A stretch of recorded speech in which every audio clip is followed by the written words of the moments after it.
One thing I know that causes issues in marriage is money, finances. It's either the man is not providing enough, or is not even providing at all, or the woman is not, contributing to the income, or she's just there and watching the man do the whole thing. Hello, welcome to my channel. My name is Marianne. On this channel, I share useful content on marriage, family, and parenting. If you're yet to subscribe, please do well to click the subscribe button and subscribe so you'll be the first to get my latest content once it's released. All right, so today I want to share a very sensitive topic that sometimes causes divorce and separation among couples, and that is money, ego. Okay. So let's quickly look at financial intelligence. Who needs it? Why do you need it? So families, I believe, in 2025 should start planning their finances if they've not been doing that. And if they've been doing it, they should improve on it. Financial intelligence is a very, very key skill that everybody needs. It's not just a businessman that needs it, or a businesswoman. A man that has a family, a woman that has a family needs to have financial intelligence skills. Individuals, students, even children, you know, it's good to start training them up to learn skills about money and how to manage money. So today, I want to share with you just 12 tips that you must do this year so you can keep yourself and your family above the waters. Number one, make sure in 2025 you're earning an income. Make sure you are not just, waiting for manna to fall from heaven. Manna will not fall from heaven. You need to go out. Bible says that, see a man diligent in his work, he shall stand before kings and not before mere men. You need to go out and work and earn an income. If you have a family, you have a wife, you have children, you need to go out and earn an income. And are you the wife in the house and you feel you're on scholarship? You need to support your husband. You need to also go out and earn an income to support your husband. Two are better than one. And remember, couples should see themselves as a team, everybody contributing. So decent income and regular as well. It can come from a job, can come from a business, can come from a combination of both, which will even be preferable. Number two, pay your tithes. Yes, I'm touching a very sensitive topic.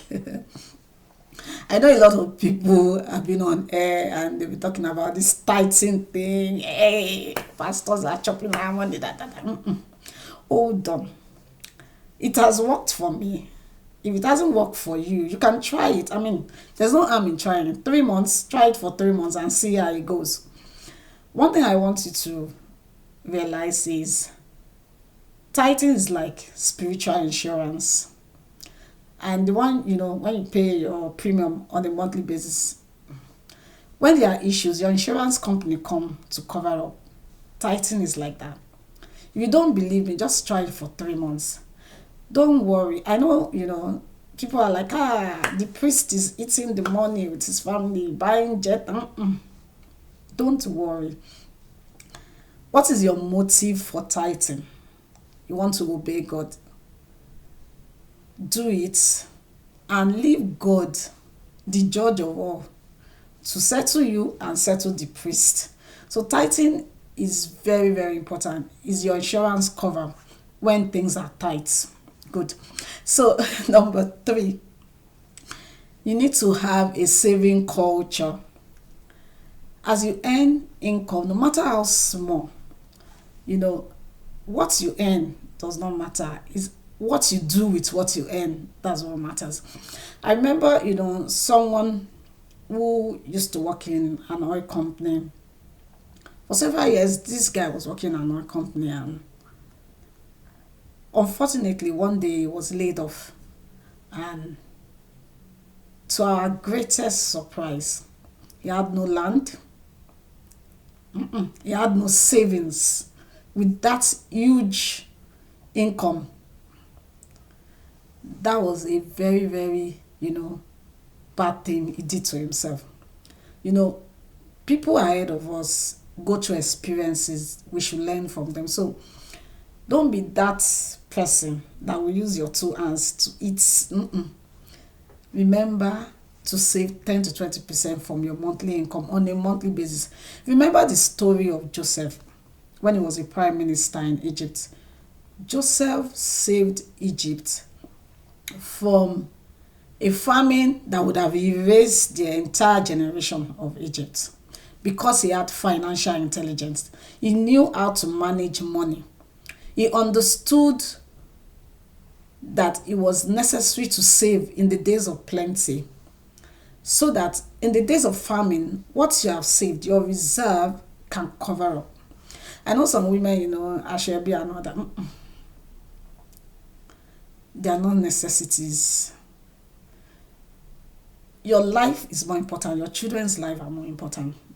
So have a saving culture. I'll stop there. Number 4, have a weekly and monthly budget. Before you spend, have a budget. Don't just spend money. Don't just spend money as it comes. Money is a seed.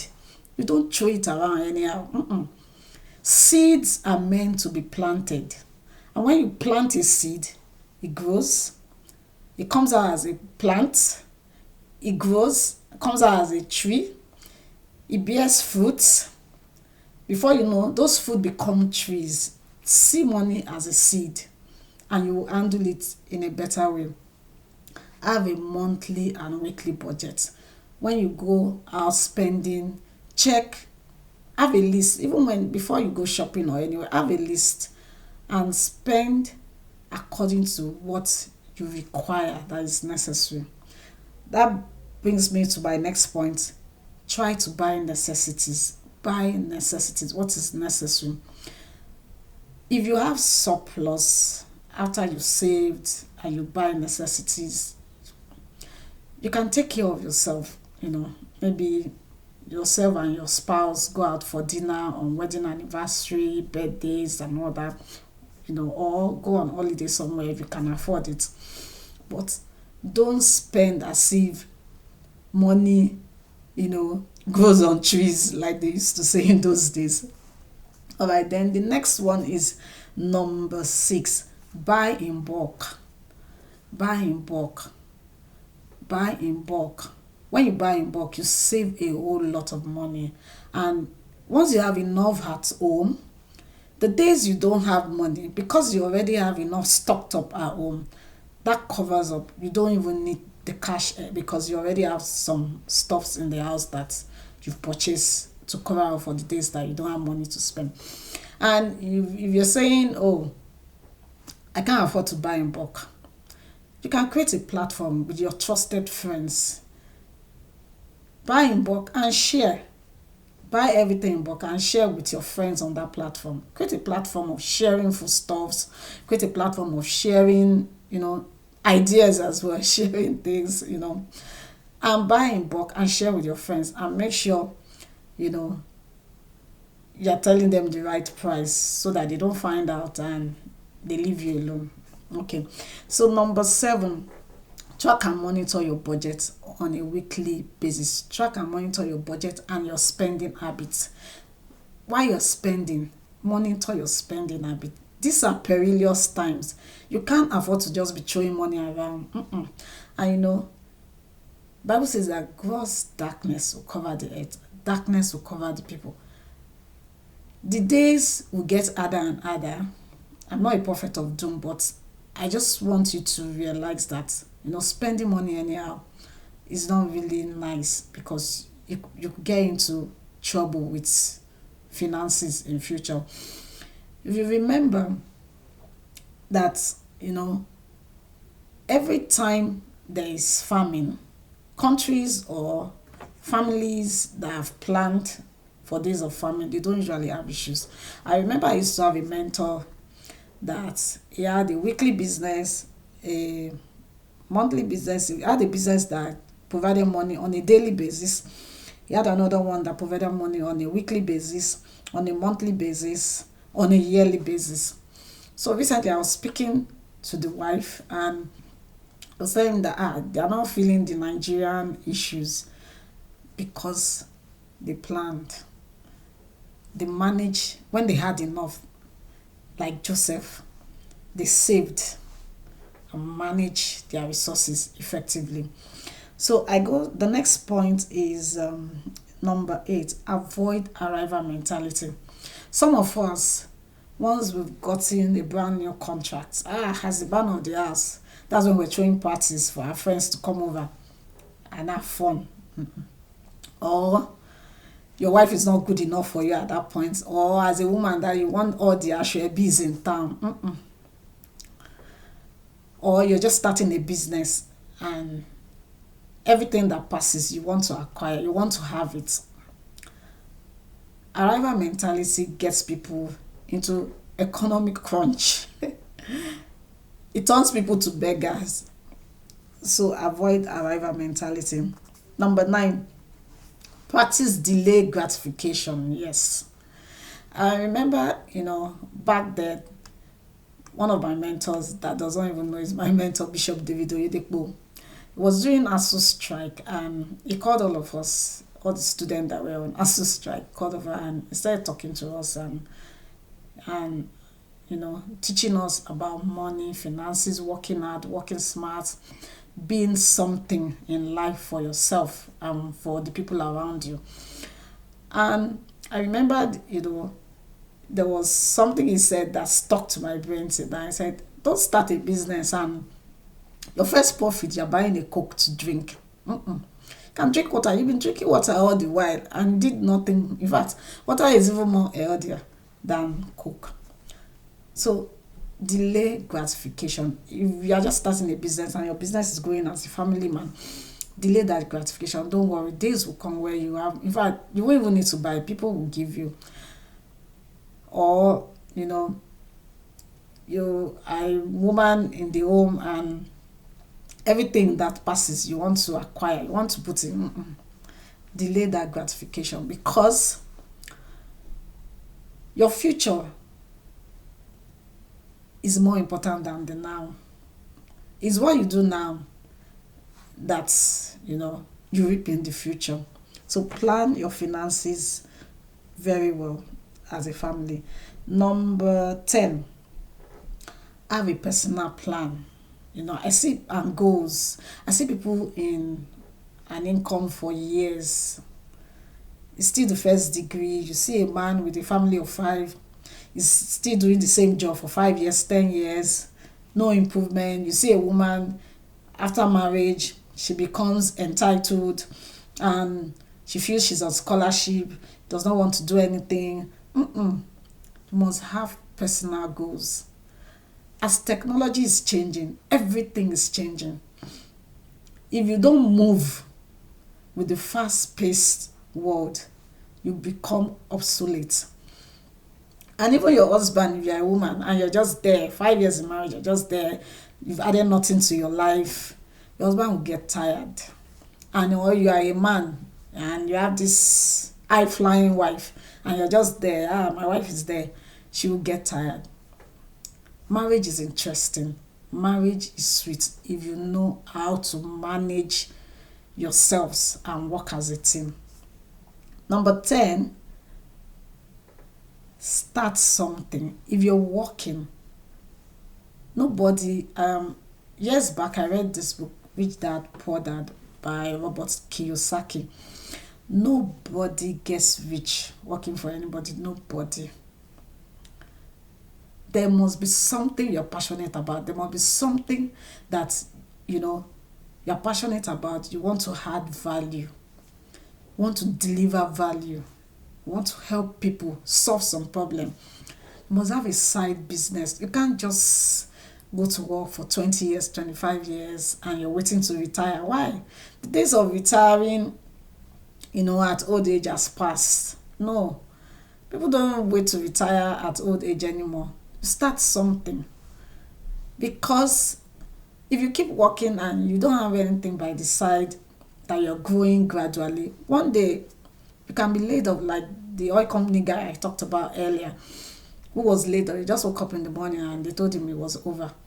He had no savings for 6 years. He was working in a very, very top organization that was paying him in millions. He had no savings, he had no land, nothing. He was just spending the money. This 2025, we will be wise and wiser in Jesus' name. So have personal improvement plan, upskill. What is the next level in your organization? Aspire to go to the next level. What are the skills you need to acquire to go to the next level? Or are you the woman, the mother in the house, and you feel, my husband is boxed up, my husband is rich, I don't need to do anything? Let me tell you a story. I used to have a friend, the husband, very popular guy, and he died while he was driving. And before then, he didn't allow the wife to do anything. He just wanted her to be in the house, housewife, cook for me. After he died, my friend almost committed suicide because she didn't have a clue where to start from. She didn't know where to start from. Everything was because the man was providing everything for her and the children. The fashion designing that she learned before she married the man, she junked it. But when the man died, she didn't even know where to start. But thank God for Christian friends, that rallied around her and encouraged her and helped her. If not, she should have been gone as well. But she used to tell me that any woman she sees that is not working, she's going to talk sense into that woman. So don't be that woman, and you will not be, in Jesus' name. So the last one is work hard. Hard work doesn't kill. Take pride in working hard. Work smart as well. Watch and pray. Financial intelligence in 2025 is a key factor for you and your family to move to that next level that you've been desiring for years, that you've been desiring for ages. If you start now, as you do it, your children will learn as well. Your children will grow up to also know that money is a seed. They can't, throw it around anyhow. Be careful the way you spend in 2025, because the years are going to get harder and harder. So plan, manage your finances, plant your money, water it, weed it, and watch it grow and become a forest. Take care. I'll see you next time. Bye. God bless.